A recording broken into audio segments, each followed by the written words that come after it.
Hey everyone, my name is Ronak, back with another video. This is 35th video in the Getting Started with the Machine Learning playlist, and in this video you are going to learn the cross validation. So far now we have covered something known as train test split, but out of sudden why am I shifting to a new concept? Because there is a great hitch when it comes to the train test split. As you can see, this is a very generalized code where I have loaded the iris dataset, fed it into the pandas data frame, split it with the 30% of the size. I can also make some shifts if I want. I can say, let's say 0.2. Alright, and then I can say xtrain. And when I run this, you can see I have a great data frame, but here all of the indexes are there. Okay, so it has actually shuffled all the data. Now when I say run all once again, so the index is the shuffling. So this shuffling also affects your model. I'll tell you how. So here let us start by making a k nearest neighbor model. Alright, so I can say from sklearn dot neighbors import k neighbors classifier, and here I can say model, or let's say knn itself. Knn is equal to k neighbors classifier. I'll just go with the defaults at the moment. Alright, then I'll say knn dot fit, and this fit method is going to take my xtrain, ytrain. Then I can say knn dot score, and I can feed it xtrain and ytrain just to check my training scores. And as you can see, it is 95.83%. Very great accuracy. Yeah, fine. Now I'll just say again cell run all. The accuracy has changed. Once again I can say run all. Now once again when I say run all, I get 96%. So this is continuously changing. We don't want anything like this. Okay, so this is not sustainable because the data is changing continuously and we want something more robust. So in order to do that, we come to a technique known as cross validation. So this is the image that I got from sklearn itself. That says, so this is the all data is the data that we have. Let's say the 150 iris samples. So training and testing, where we are actually converting 20 values for testing and not 20, sorry, 30 values for testing. That is the 20% of my entire data, and 120 values for training. So this is the traditional method. So the thing happens is this testing data is taken randomly every time. So this blue box can be here, here, or here. Okay, so this training and testing is always going to shift.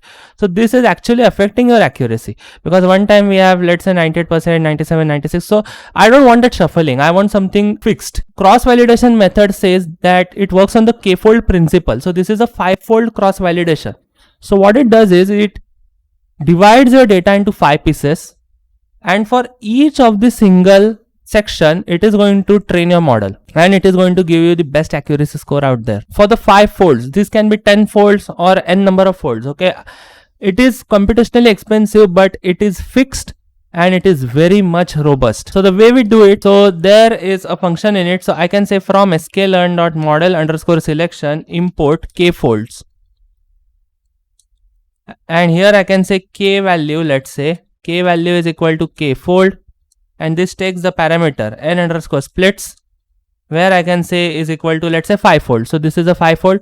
So our 5-fold validation will be 30 samples. Okay, so 150 samples are there in total in the X, which will be split into sections of 30. 5 30s are 150. So similarly we are going to work with it. Now this k value is very, very fixed. I'll tell you how. So now if I append this to my data, I'll tell you the indexes. So this index always keeps shuffling. Okay, so we have 29, 37 and everything, but with the k fold it is never going to shuffle. I'll tell you how. So I can make a for loop. So I can say for training id comma testing id in k value dot split, and here I can feed my x. Alright, so that is before the splitting, this one, the data itself, the entire data. This is after train test split, xtrain, ytrain and everything. I want to perform something. So what I'll do is I'll make 2 lists. So I'll say train id comma test id, and I'll say lists, or I can say just like this. Alright, so I'm making 2 empty lists where I'm going to append the things. So I can say train id dot append, and then I'm going to append it training id, and similarly for test id. So this is a list where I'm going to append my testing id. Alright, and we have it. And now whenever I say train id, I have all these numbers. So these are phi splits. Okay, so it actually excludes one portion of it and it gives you the predictions. Okay, so this is the thing that is happening. Okay, so if we consider this data set, we have 120 values, so 30 are kept aside since it's a 5-fold, and 5 times we have split the data. But let me just show you this one. Okay, so the way we can do it, I can say x.loc, that is locate. Alright, but this is going to give a key error because we have a big index. So here I am going to say 0. Okay, so this is the thing that we have. Okay, so 30, 31. Now I'll go over here, cell, and I'll say run all. This is stationary. Okay, but this has changed. Once again we can try this. So run all. This is still stationary. This is actually moving.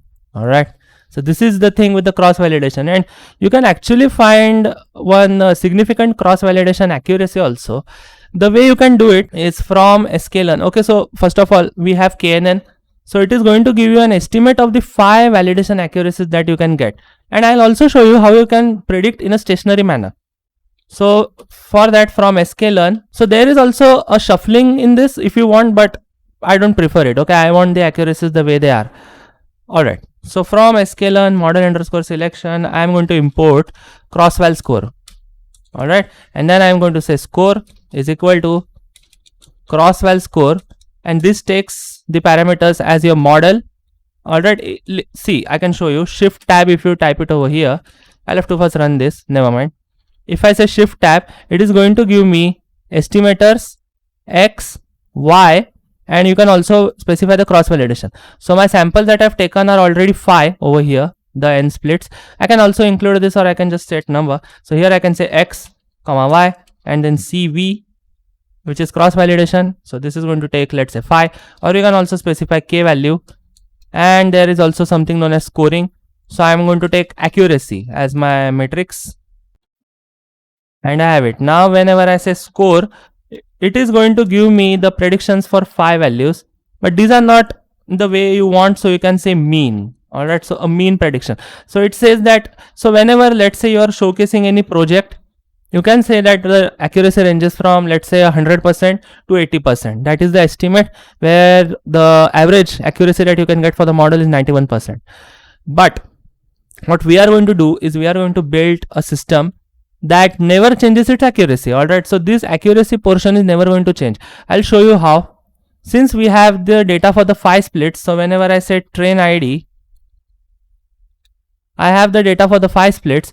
What I'll do is I'll make a function that actually takes the model, and in a stationary fashion it is going to deliver you a certain output. Alright, so you have to just call it, and it is going to give you the highest accuracy for those model, let's say. So that later on we can integrate in our section. So I'll say score giver, or let's say highest.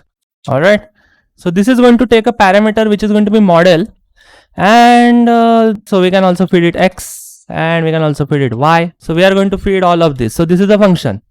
Now the first thing, right before that, I'll make a list. So this is going to be let's say split x comma y, and this is going to be 2 lists.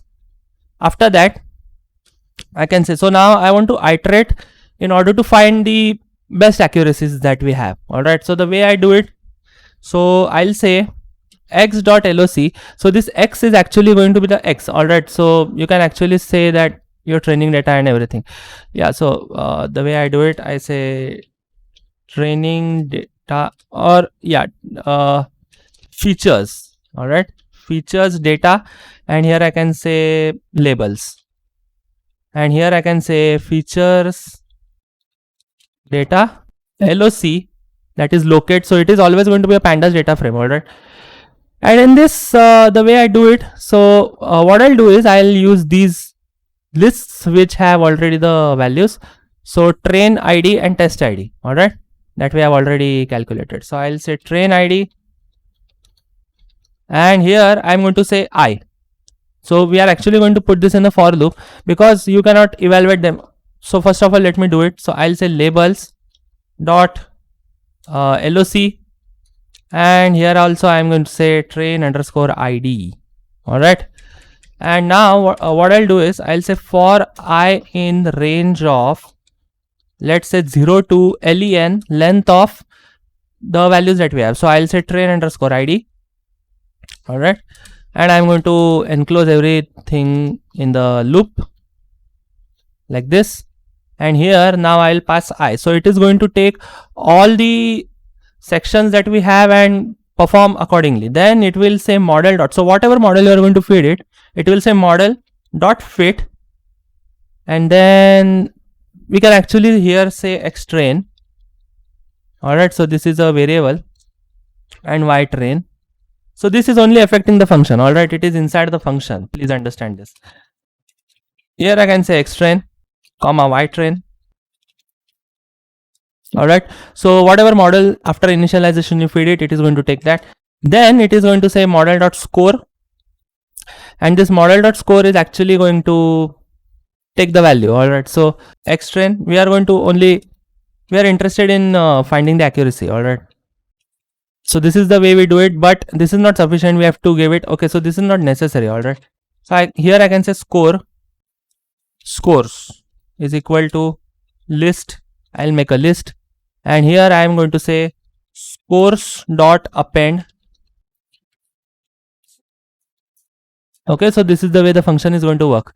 So after I call the function, I have to feed it certain parameters, but this is also not sufficient because we are interested in finding the highest score. So I can say highest score, and then I'll say max, and I'll feed it scores, which is my list. So it is going to give you the highest accuracy that you have. And now I'm going to call my function. So I'll say highest score evaluator, and I'm going to feed it my model, which is knn, which I have already declared over here.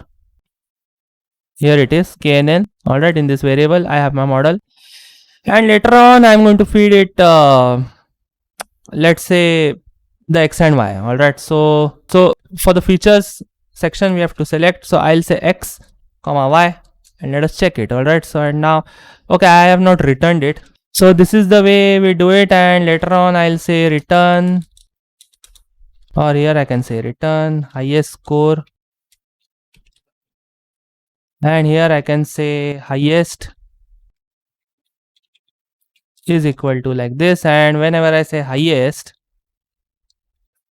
I have it. So it's a 99.16.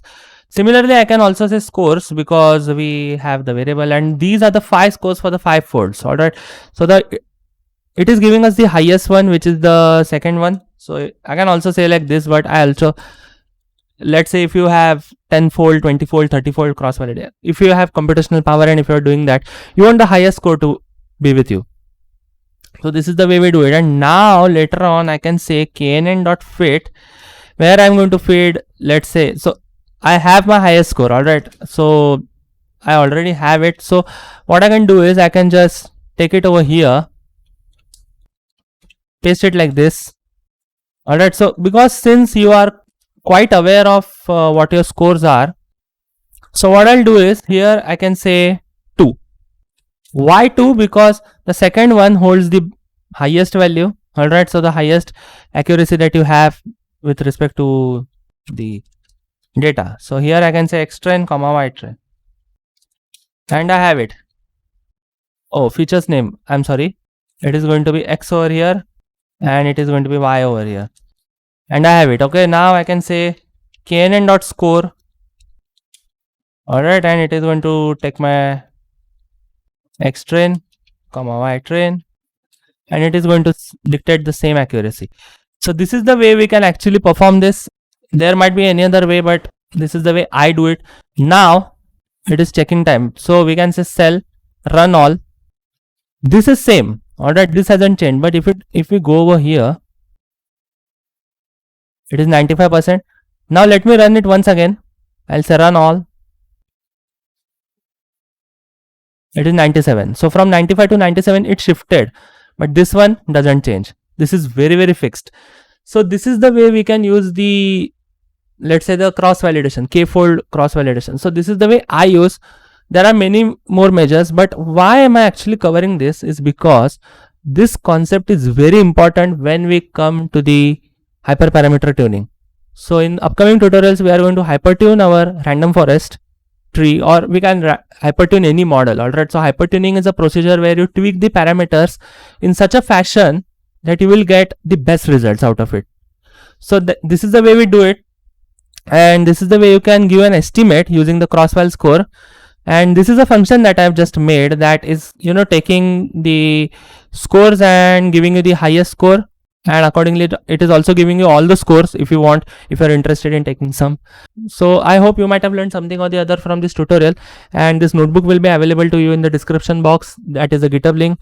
And if you like my content, please do subscribe to my YouTube channel and click on the bell icon so that you don't miss out on any of the updates. So I am actually making much more content related to machine learning and deep learning recently, and you can stay updated with the latest videos. So thank you for watching. Goodbye.